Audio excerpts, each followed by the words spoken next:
La vitesse relative. Une voiture roule sur une route horizontale à la vitesse constante grand V. Les gouttes de pluie tombent verticalement avec une vitesse constante, petit v égale 30 mètres par seconde.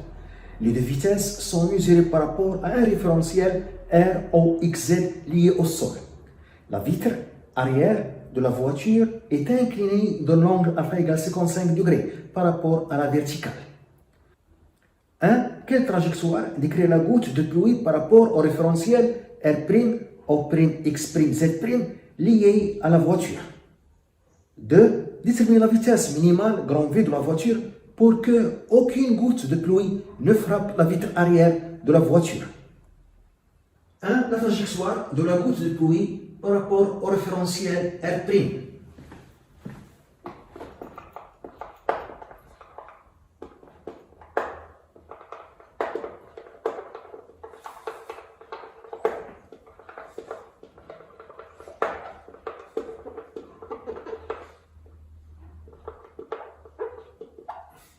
Par rapport au référentiel R' lié à la voiture.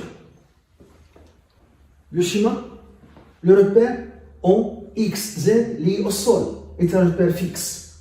Le repère O'X', Z' lié à la voiture est un repère mobile. À la date t égale à 0, la goutte de pluie se trouve à une hauteur h par rapport au sol. Et à cette date, la goutte de pluie a la même ordonnée dans les deux repères. Z est égal à Z' est égal à h. Et l'abscisse de la voiture, c'est D. À la date t égale à 0. À une date t, la goutte de pluie a la même altitude, a la même ordonnée pour les deux repères. Z est égal à Z'. Et l'abscisse de la voiture, c'est X. On a dit dans les données que le mouvement de la goutte de pluie se fait à une vitesse constante. Donc le mouvement de la goutte est rectiligne uniforme.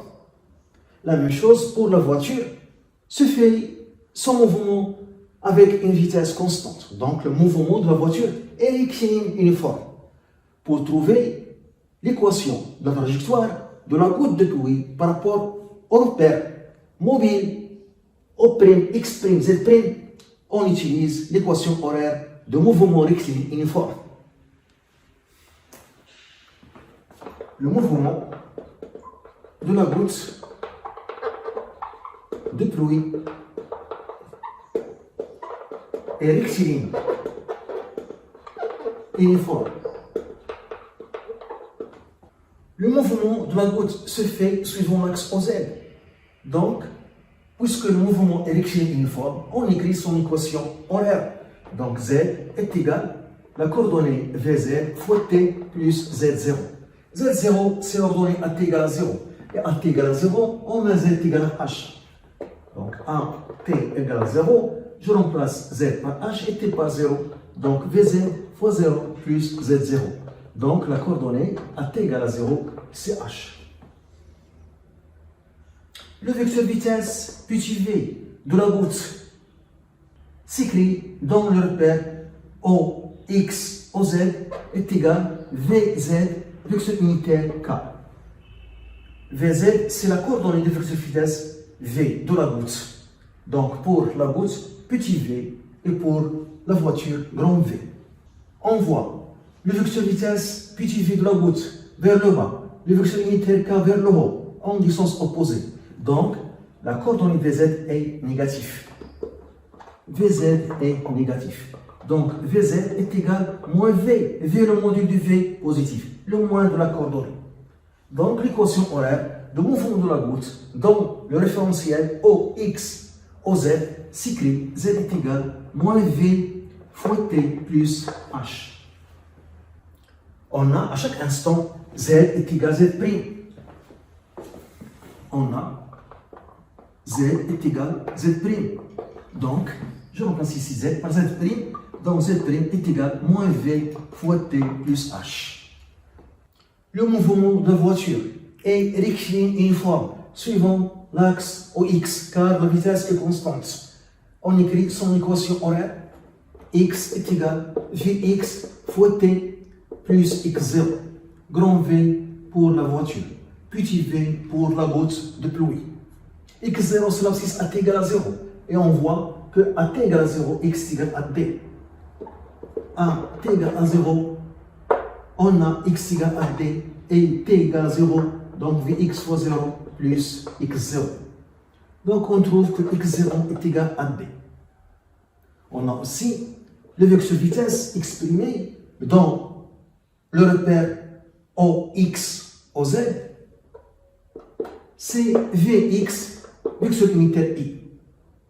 On voit que les vecteurs V et le vecteur unitaire I de même sens. Donc Vx est positif. La coordonnée Vx est positive. Donc la coordonnée Vx est égale V, grand V, le module de vecteur vitesse V de la voiture. Donc x est égal V fois t plus d plus d. On remarque ici que l'abscisse x, c'est la distance d plus sa distance. Et sa distance, c'est la valeur absolue de x'. L'abscisse de la goutte par rapport au référentiel O', x', z'.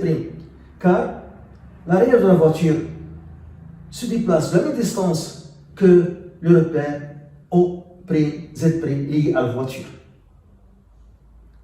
Donc, l'abscisse x est égale à d plus la valeur absolue de x' qui est égale à sa distance. La valeur absolue, car x' est négatif. Donc, x est égal à d plus la valeur absolue de x'. La valeur absolue de x' est égale à x', si x est positif, est égal à moins x', si x est négatif. On a x' est négatif. Donc, je dois remplacer la valeur absolue par moins x'. Donc, x est égal à d moins x'. Et je remplace ici x par d moins x'. Donc, d moins x' est égal à v fois t plus d. On simplifie par t et on trouve x' est égal à moins v fois t. On a trouvé les équations horaires. X' est égal à moins v fois t et z' est égal à moins petit v pour la goutte, grand V pour la voiture, fois t plus h. Pour trouver l'équation de la trajectoire de la goutte de pluie par rapport au référentiel L', O', x', z', entièreté de la première équation et je remplace dans la deuxième. Donc la première équation donne t est égal à moins x' sur grand V. Et je remplace ici, donc z' est égal à moins v fois t qui est moins x' sur grand V plus h. Le moins avec le moins donne plus, donc z' est égal à petit v, la vitesse de la goutte de pluie, sur grand V, la vitesse de la voiture, fois x' plus h. C'est l'équation de la trajectoire de la goutte de pluie par rapport au référentiel R', O', x', z'. Et cette équation, c'est une équation de droite.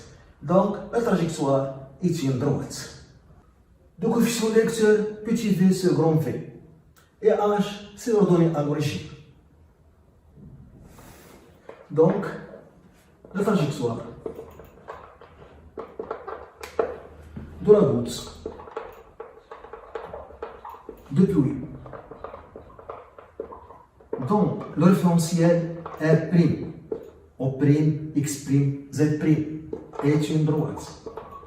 Est une droite d'équation z' est égal à petit v sur grand V fois x' plus h. Le coefficient de lecteur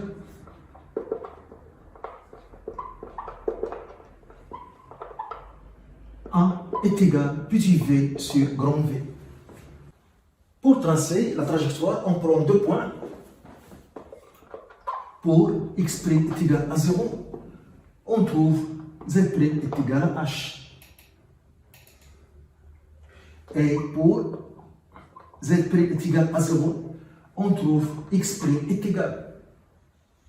Donc, ceci est égal à 0, on trouve x' est égal moins h fois grand V sur petit v. Moins grand H fois grand V sur petit v. Je trace la trajectoire.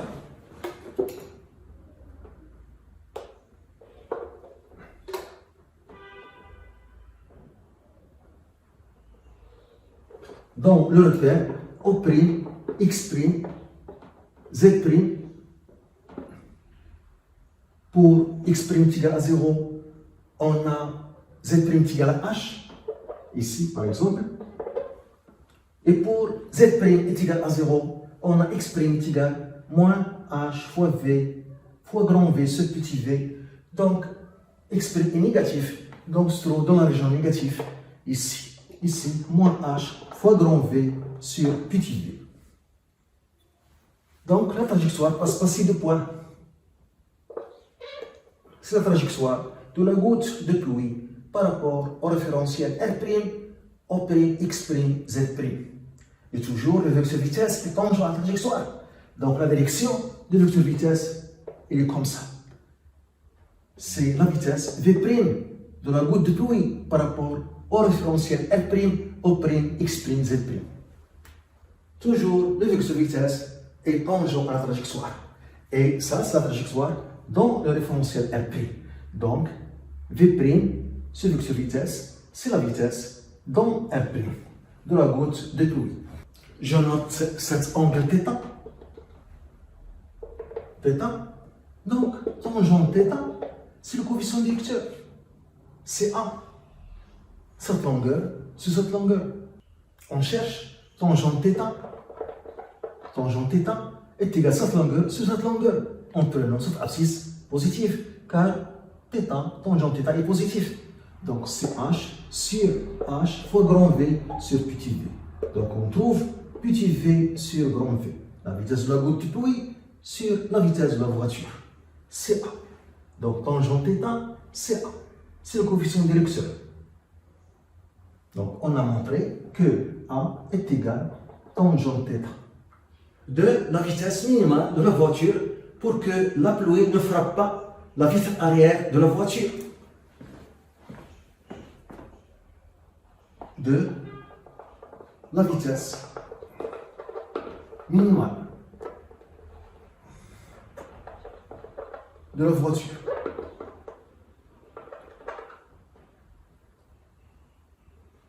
Pour que la pluie ne frappe pas la vitre arrière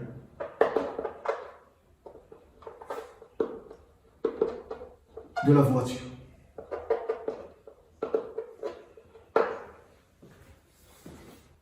Le vecteur vitesse, petit v, de la goutte de pluie est vertical et a pour sens vers le bas. Le vecteur vitesse, grand V, de la voiture est horizontal et a pour sens vers la droite. Je trace ces deux vecteurs vitesse.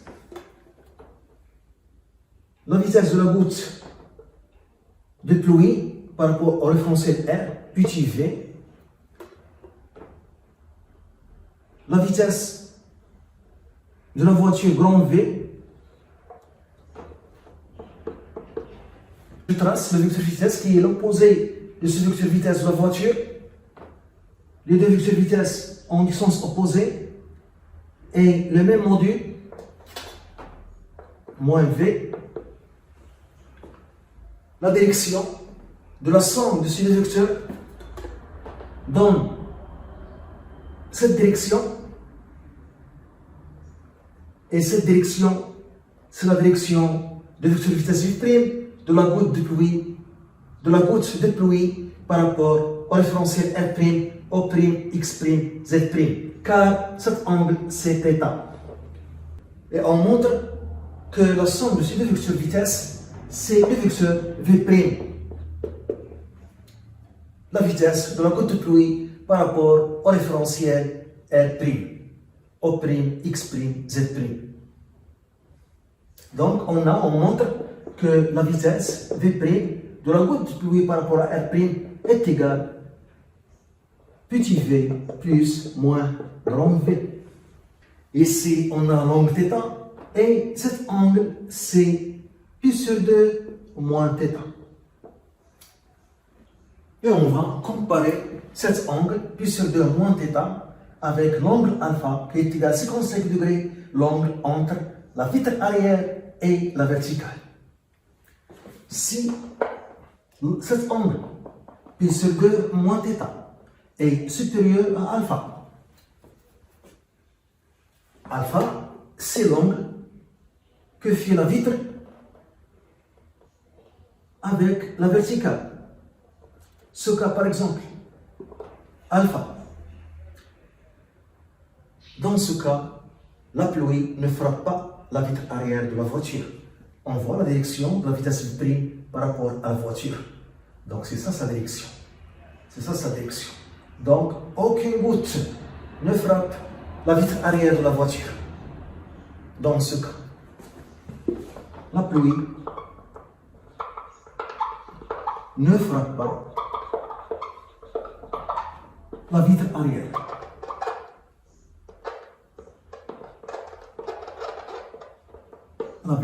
La vitre arrière. Si pi sur 2 moins θ est inférieur à alpha, ce cas par exemple, c'est ça la direction de la vitre arrière de la voiture. Dans ce cas, c'est l'angle alpha supérieur à pi sur 2 moins θ. Dans ce cas, la pluie frappe la vitre arrière de la voiture. Voilà, c'est la direction de la vitesse. Donc, c'est la direction. Donc, voilà. Donc, la pluie frappe la vitre arrière de la voiture. La pluie frappe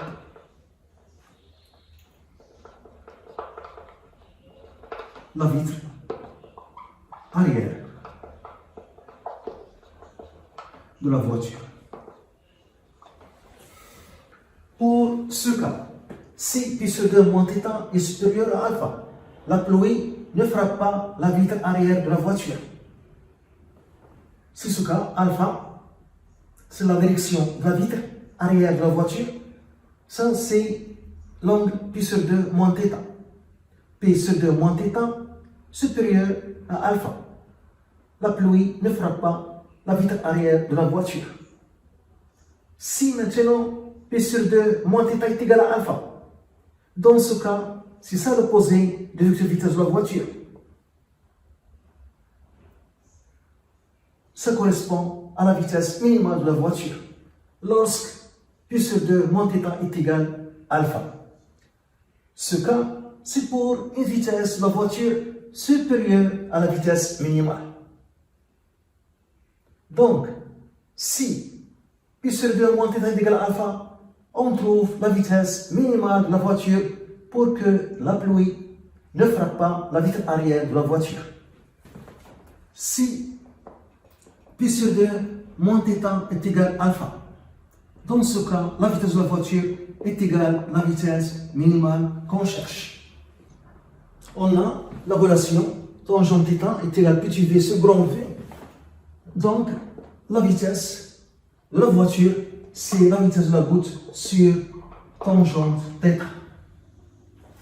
Et à partir de cette relation, on calcule θ. Donc, θ est égal à pi sur 2 moins alpha. Donc, je remplace ici θ par pi sur 2 moins alpha. Donc, la vitesse de la voiture, qui est la vitesse minimale, est égale à la vitesse de la goutte de pluie par rapport à R sur tangente pi sur 2 c'est 90 moins alpha. Donc, V est égal à la vitesse de la goutte de pluie par rapport à R, c'est 30 mètres par seconde, sur tangente 90 moins 55, c'est 35 degrés. On trouve V égal. on trouve 42,8. 42,8 mètres par seconde. C'est la vitesse minimale de la voiture pour que la pluie ne frappe pas la vitre arrière de la voiture. Si la vitesse de la voiture est inférieure à cette valeur, la pluie frappe la vitre arrière de la voiture. Si la vitesse de la voiture est supérieure à cette valeur, la pluie ne frappe pas la vitre arrière de la voiture. En km par heure, V est égal à 42,8 fois 3,6 pour faire la conversion en km par heure. V égal. On trouve 154 km par heure, qui est une vitesse très grande.